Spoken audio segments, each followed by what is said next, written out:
ഭാരത സംസ്കാരവും ഹിന്ദുമതവും തമ്മിലുള്ള ബന്ധമില്ലായ്മയും ഏറ്റവും വ്യക്തമായി അറിയേണ്ട ഒരുപക്ഷെ ഇന്ത്യയിലെ ഏക സംസ്ഥാനമാണ് കേരളം. പൂന്താനത്തിൻ്റെ ഭാഷ കടമെടുത്ത് പറഞ്ഞു കഴിഞ്ഞാൽ ഭാരതത്തിൻ്റെ ആത്മാവിനെ കുങ്കുമമായി കാണാം. ആ കുങ്കുമം വാരി വിതറിയിരിക്കുന്ന ഒരു പ്രദേശമാണ് കേരളം.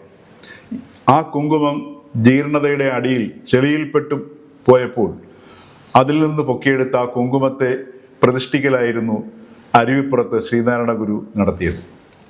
എന്നാൽ പിന്നീട് വന്ന കമ്മ്യൂണിസം ആ കുങ്കുമത്തെ ചോരയിൽ ചാലിച്ച് മറച്ചു കളഞ്ഞു.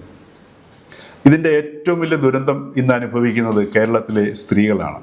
അത് കുഞ്ഞുങ്ങൾ മുതൽ പ്രായമുള്ളവർ വരെ. ഈ കഴിഞ്ഞ ഒരു മാസത്തിനിടയ്ക്കുള്ളിൽ തന്നെ എത്ര യുവതികളാണ് ജീവിതം അവസാനിപ്പിച്ചത്. ഈ കുങ്കുമത്തെ വീണ്ടെടുക്കാൻ ഇവിടുത്തെ കോൺഗ്രസിനോ BJPക്കോ അതല്ലെങ്കിൽ ഏതെങ്കിലും സമുദായ സംഘടനകൾക്കോ ഒരു പ്രസ്ഥാനത്തിനോ സാധ്യമാവില്ല. ഇത് വ്യക്തിക്ക് മാത്രമേ സാധ്യമാവുകയുള്ളൂ. അത്തരമൊരു നിർണായക ചരിത്ര ഘട്ടത്തിലൂടെയാണ് നാം ഇന്ന് കടന്നുപോയിക്കൊണ്ടിരിക്കുന്നത്. നമസ്കാരം. എല്ലാവർക്കും ഈ മതമെന്ന് പറയുമ്പോൾ പേടിയാണ്. മാത്രമല്ല, മതത്തിനെ പലരും വികാരവുമായിട്ട് ചേർത്താണ് കാണുന്നത്. നമ്മളുടെ ബുദ്ധിജീവികൾ തുടങ്ങി രാഷ്ട്രീയക്കാരും എല്ലാവരും തന്നെ മതവികാരം അതുമായിട്ട് ചേർത്താണ് കാണുന്നത്. ഇത് ഈ ഒരു അറിവില്ലായ്മയാണ് ഈ മതത്തിൻ്റെ പേരിൽ നടക്കുന്ന സകല വൃത്തികേടുകളുടെയും അതേപോലെ തന്നെ സകല വിഭാഗീയതയുടെയും ഒക്കെ കാരണമെന്ന് പറയുന്നത്. അതുപോലെ അനാചാരങ്ങളുടെയും കാരണം മതം എന്താണെന്ന് അറിയാത്തതിൻ്റെ പ്രശ്നം കൊണ്ടാണ്. ഇപ്പം നമ്മൾ ഹിന്ദുമതത്തിൻ്റെ കാര്യം പലർക്കും ഈ ഹിന്ദുമതത്തിലേക്ക് തൊട്ട് കഴിഞ്ഞാൽ ലേബൽ ചെയ്യപ്പെട്ടു പോകുമോ എന്നൊരു പേടിയാണ്. അതുകൊണ്ടാണ് പലരും ഇതിനെക്കുറിച്ച് മിണ്ടാൻ പോലും തയ്യാറാവുന്നില്ല. ഹിന്ദുമതം എന്ന് പറയുന്നത് യഥാർത്ഥത്തിൽ ഭാരതീയ സംസ്കൃതി ഇന്ന് അറിയപ്പെടുന്നത് ഹിന്ദുമതത്തിൻ്റെ പേരിലാണ്.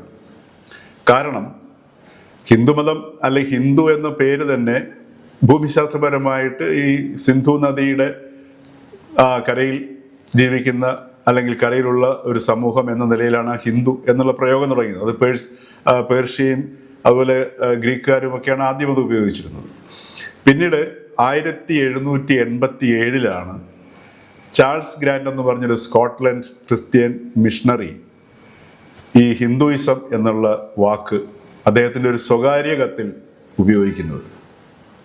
പക്ഷെ ഇന്ന് പ്രയോഗത്തിൽ നമുക്ക് ഹിന്ദുമതം എന്ന് പറയുമ്പോൾ അതിനെ ഭാരതീയ സംസ്കൃതിയായി കാണുകയല്ല, നിവൃത്തിയില്ല. കാരണം ഹിന്ദുമതത്തിൻ്റെ ആധാരം എന്ന് പറയുന്നത് വേദവും ഉപനിഷത്തുമാണ്.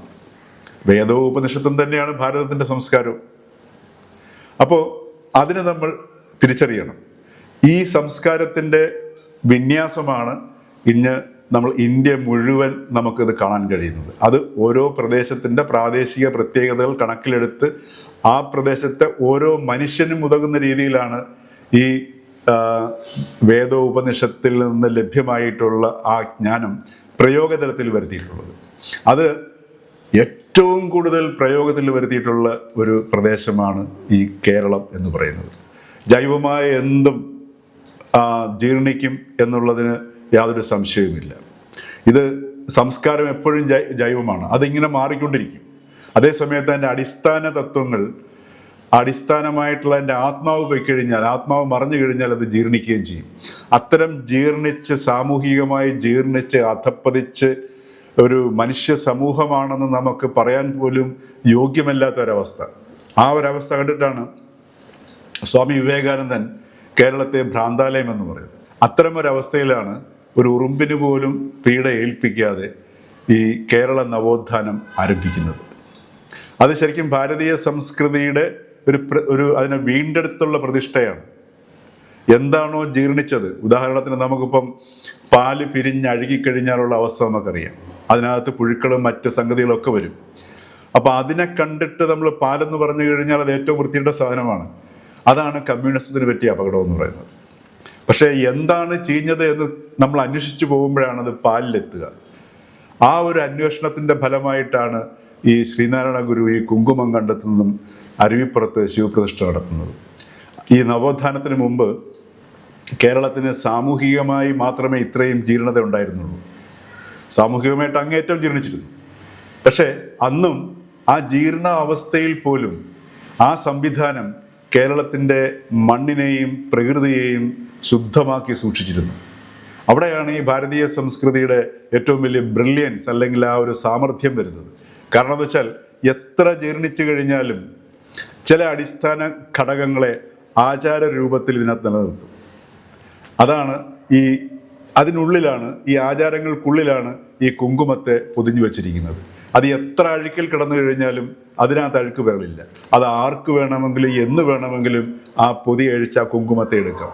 അത്തരത്തിലുള്ള പൊതി അഴിക്കലാണ് ശ്രീനാരായണ ഗുരുവും അതോടൊപ്പം തന്നെ ആ കാലഘട്ടത്തിലെ സകല നവോത്ഥാന നായകരും ഒക്കെ ചെയ്തതും തിരിച്ചറിഞ്ഞത്. അവിടെയാണ് ഈ കമ്മ്യൂണിസം വരികയും ഒരു ഉറുമ്പിനെ പോലും വേദനിപ്പിക്കരുത് എന്ന ദർശനത്തോടെ, എന്ന കാഴ്ചയോടെ, എന്ന സമീപനത്തോടെ നവോത്ഥാനത്തിന് തുടക്കം കുറിച്ച് ആ മൂവ്മെൻറ്റിനെ അല്ലെങ്കിൽ ആ ഒരു ഗതിയെ, കേരളത്തിൻ്റെ ആ ഒരു മുന്നേറാനുള്ള ഊർജ്ജസ്വലമായ ഗതിയെ കമ്മ്യൂണിസം വരികയും ചോരയിൽ മുക്കി, അത് പ്രത്യേകിച്ച് പറയേണ്ട ആവശ്യമില്ല, അതിനെ മറച്ചുകളയുമാണ് ചെയ്തത്.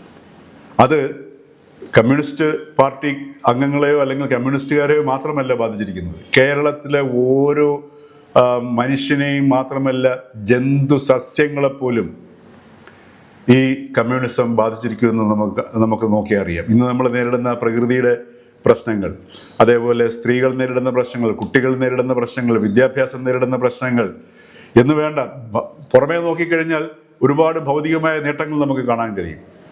അതുകൊണ്ടാണ് നമ്മൾ ഇടയ്ക്കിടയ്ക്ക് ഇത്രയും സാമൂഹികമായിട്ട് ജീർണിച്ചതുകൊണ്ടാണ് ഇടയ്ക്കിടയ്ക്ക് നമ്മൾ ഈ ദുർഗന്ധം മറയ്ക്കാൻ പെർഫ്യൂം അടിക്കുന്നത് പോലെ നമ്മൾ പ്രബുദ്ധം, സാംസ്കാരിക കേരളം എന്നൊക്കെ പറയുന്നത്. ഇന്ന് ഈ ഒരു അവസ്ഥയ്ക്ക്, ഈ ഒരു കുങ്കുമം മറച്ചു കളയുന്നതിനുള്ളൊരവസ്ഥയ്ക്ക് തടസ്സമായി നിൽക്കുന്നത് ഇവിടുത്തെ രാഷ്ട്രീയ കക്ഷികളുണ്ട്. അതേപോലെ ഇവിടുത്തെ സാംസ്കാരിക നായർ ഏറ്റവും ഒരിക്കലും നമുക്ക് മാപ്പർഹിക്കാത്ത ഒരവസ്ഥയിലാണ് അവർ നിൽക്കുന്നത്. പക്ഷേ അവരെ നമുക്ക് കുറ്റം പറഞ്ഞിട്ട് കാര്യമില്ല. കാര്യം അവരുടെയും ബോധ്യത്തിലേക്ക് ഈ ഒരു കമ്മ്യൂണിസ്റ്റ് ചിന്തയിലൂടെ അല്ലാതെ ഈ ഒരു സാഹിത്യ ലോകത്തേക്കോ സാംസ്കാരിക ലോകത്തേക്കോ അവർക്ക് നോക്കാൻ കഴിയുന്നില്ല. അതുകൊണ്ട് അവരെ നമുക്ക് കുറ്റം പറഞ്ഞിട്ട് കാര്യമില്ല. എല്ലാത്തിനും ഉപരി നമ്മൾ ഇന്ന് വർത്തമാന കാലഘട്ടത്തിൽ മാധ്യമങ്ങളാണ് ഇന്ന് കേരളത്തിൽ ഒരടി മുന്നോട്ട് പോകാൻ പറ്റാത്ത അവസ്ഥയിൽ ഈ ജീർണതയെ ദിവസം അനുനിമിഷം വർദ്ധിപ്പിച്ചുകൊണ്ടിരിക്കുകയാണ്. എന്തെങ്കിലും ഒരു വൃത്തികെട്ട വാക്ക് ആരെങ്കിലും ഒരാളുടെ വായിൽ നിന്ന് കേട്ട് കഴിഞ്ഞാൽ പിന്നെ മണിക്കൂറുകളോളം, ദിവസങ്ങളോളം അതിൻ്റെ പുറത്തുള്ള ചർച്ചകളും മറ്റ് കോലാഹലങ്ങളുമാണ്. ഒന്ന് ആലോചിച്ച് നോക്കുക, ഇതുകൊണ്ട് എന്ത് നേടുന്നു? എന്താണ് ഈ പ്രേക്ഷകരിലേക്ക് അല്ലെങ്കിൽ ജനങ്ങളിലേക്ക് നമ്മൾ സംവദിക്കാൻ ശ്രമിക്കുന്നത് എന്നൊരു ചിന്തയിലേക്ക് പോകാൻ കേരളത്തിലെ ഒരു മാധ്യമ പ്രവർത്തകനോ കഴിയുന്നില്ല എന്നുള്ളതാണ് ഇന്ന് നമ്മൾ നേരിടുന്ന ഒരു മുഖ്യ ദുരന്തം എന്ന് പറയുന്നത്. വിശേഷിച്ച് മുഖ്യധാരാ മാധ്യമങ്ങൾ ഇതിൻ്റെ ഒരു പ്രതിഫലനം തന്നെയാണ് നമ്മൾ സാമൂഹ്യ മാധ്യമങ്ങളിൽ മുഖ്യമായിട്ട് കണ്ടുകൊണ്ടിരിക്കുന്നത്. അതുകൊണ്ടാണ് അതിനകത്തേക്ക് നമ്മൾ നോക്കിക്കഴിഞ്ഞാൽ ആക്രമണങ്ങളും പ്രത്യാക്രമണങ്ങളും തെറിവിളികളും, ഇത്രയും മലീമസമായ ഒരു തെരുവന്തരീക്ഷം പോലും പഴയ കാലത്ത് പോലും കേരളത്തിൽ ഉണ്ടായിരുന്നിട്ടില്ല. അപ്പം ഈ ഒരു അവസ്ഥയിൽ നിന്ന് നമ്മൾ ആരെയും കുറ്റം പറഞ്ഞിട്ട് കാര്യമില്ല. ഇത് ഓരോ വ്യക്തിയും ഇതിനകത്തുനിന്ന് പുറത്തു വരിക എന്നത് മാത്രമേ ഏക പോംവഴിയായിട്ടുള്ളൂ. അത് മാത്രമേ സാധ്യവുമാകുകയുള്ളൂ. അത്തരം ഈ പറഞ്ഞ ഈ അവസ്ഥകളിലൂടെയൊക്കെ കടന്നുപോയ ഒരു വ്യക്തി കൂടിയാണ് ഞാൻ. കാര്യം ഈ ഒരു കമ്മ്യൂണിസ്റ്റ് ചിന്താഗതിയിലൂടെ, ആ ചിന്തയിലൂടെ മാധ്യമപ്രവർത്തനത്തെ കണ്ടു, അതിനകത്തുനിന്ന് അതിൻ്റെ ആ ഒരു ജീർണത മനസ്സിലാക്കി അതിനകത്ത് പുറത്തു വരികയും ഒക്കെ ചെയ്ത ഒരു വ്യക്തി. എൻ്റെ വ്യക്തിപരമായ അനുഭവത്തിൽ നിന്നാണ് ഞാൻ ഈ ഒരു സംഗതി പങ്കുവയ്ക്കുന്നത്.